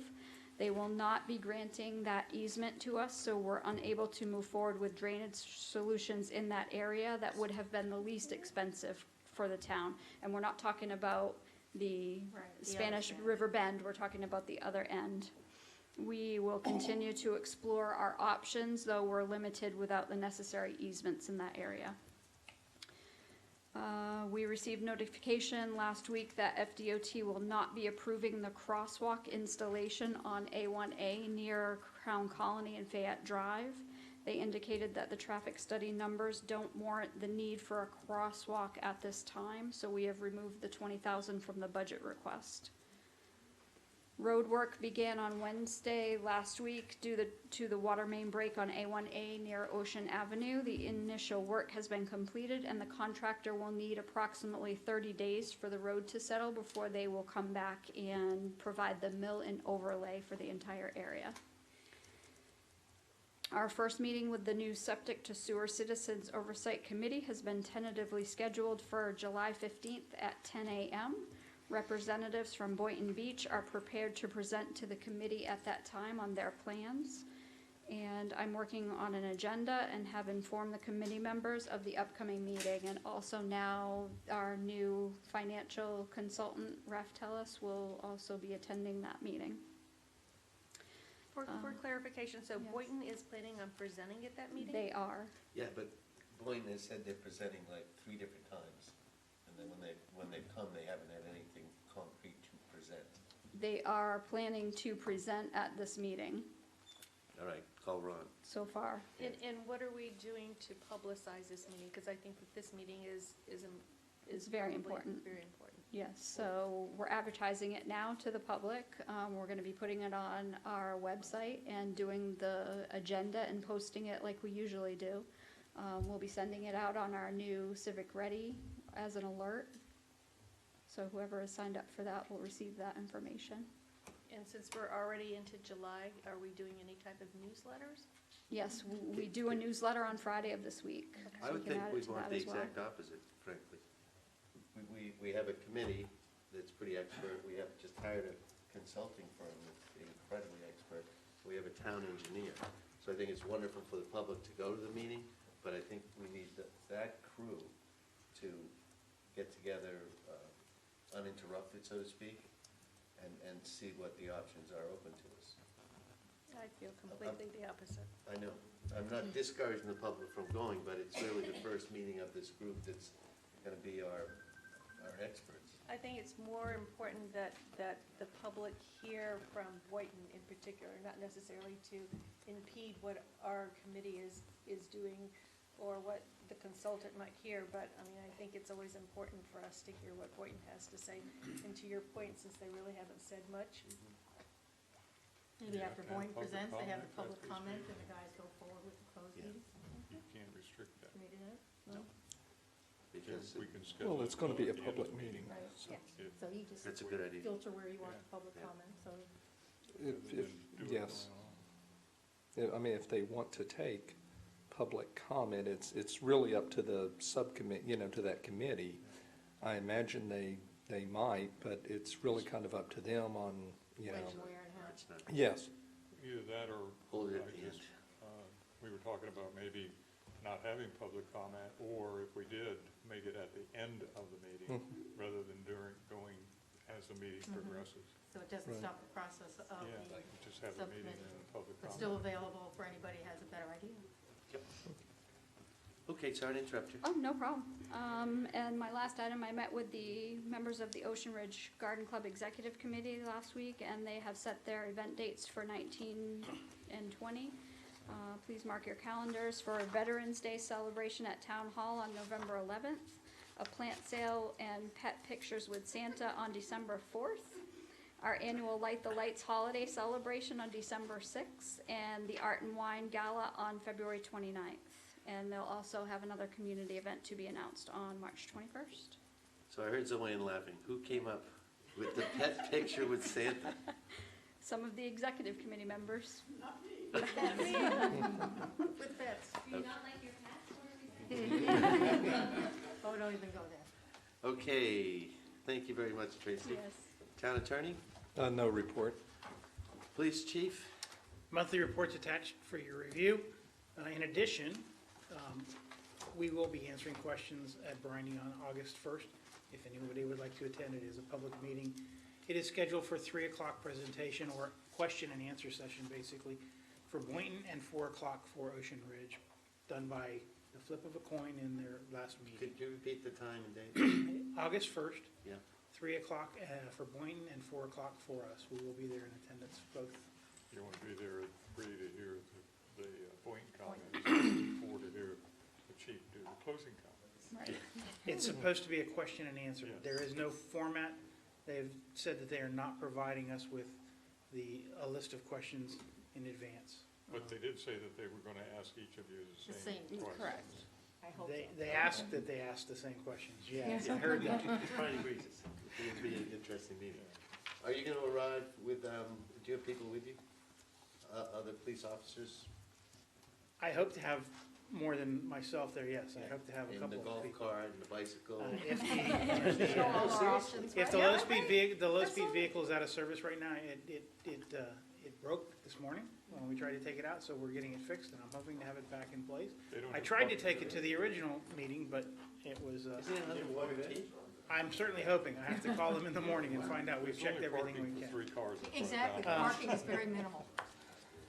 We will make an appearance. The last time we were in Briney, we made a rather We had, major impression on their commission. I think we did a very good job with the show of force and the fact that the town backs this and is wholeheartedly in favor of us being a partner with them. So I think that worked in our favor. we had 5 Ocean Ridge residents there and 10 Briny Breezes, so. We had the whole back row. We did take up most of the room, yes. Yes.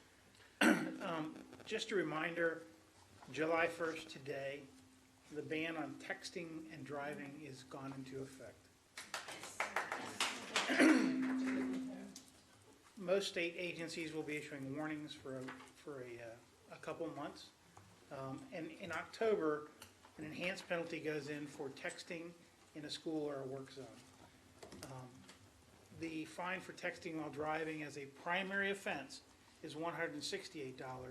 The enhanced penalty, if you're in a school zone or a work zone and you forget, is about double that. It should be. I bring that up only to remind people because our habits Right. need to be broken very quickly so that we don't incur the cost of those, and it's much safer to drive.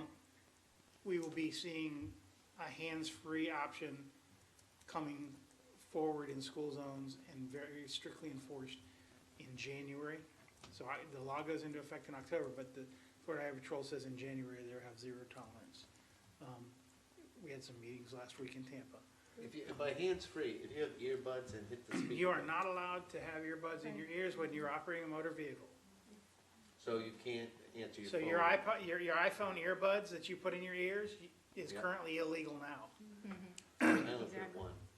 It's still not, They're gonna charge you. I didn't hear that.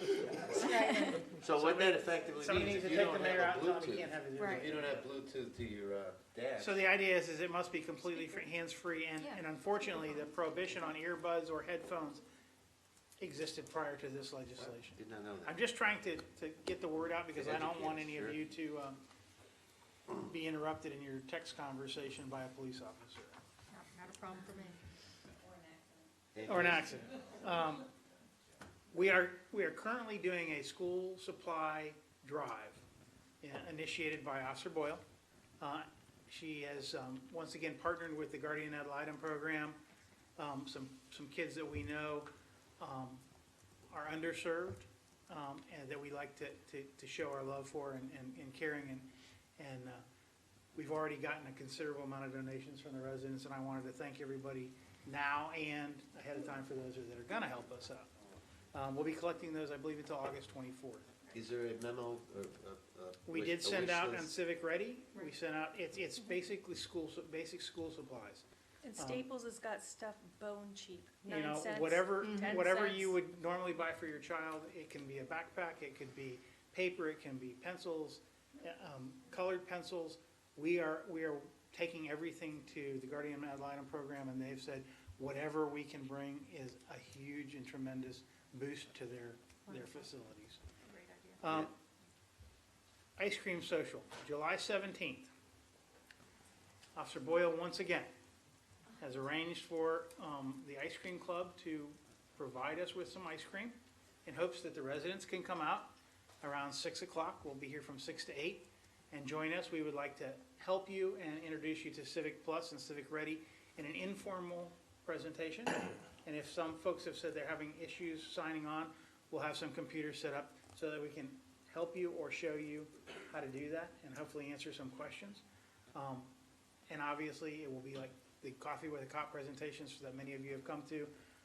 We'll answer any question you have, and we would love to see you. And it's hot out, so we figured ice cream was better than coffee. And it's right here in this. And it will be right here. You know, The air conditioning. yeah, it'll be in the air conditioning. On a final note, some of you already are aware that Lieutenant Jones just came out of surgery. He had some back surgery, unexpected. He is doing well. I just got another text. We look forward to his return. Most of you who know him know that he can't stay away, so we're going to provide him with some work-at-home opportunities to keep him busy so that he comes back fully recovered, and hope that you keep him in your thoughts and prayers. That concludes my report. I have multiple reports in your backup package. If you have any questions? The permits are slightly down or slightly even? The permit intake was a little down this month. A little dull? Down. Down. Okay, commissioners, anything else? All right, meeting's adjourned. Thanks, everyone. Please be safe on the 4th of July. We will all be here. How was, you went to visit, Jones this afternoon at the hospital? I didn't get to see him. He didn't come out of. Oh, he wasn't down. Ooh. Tell me all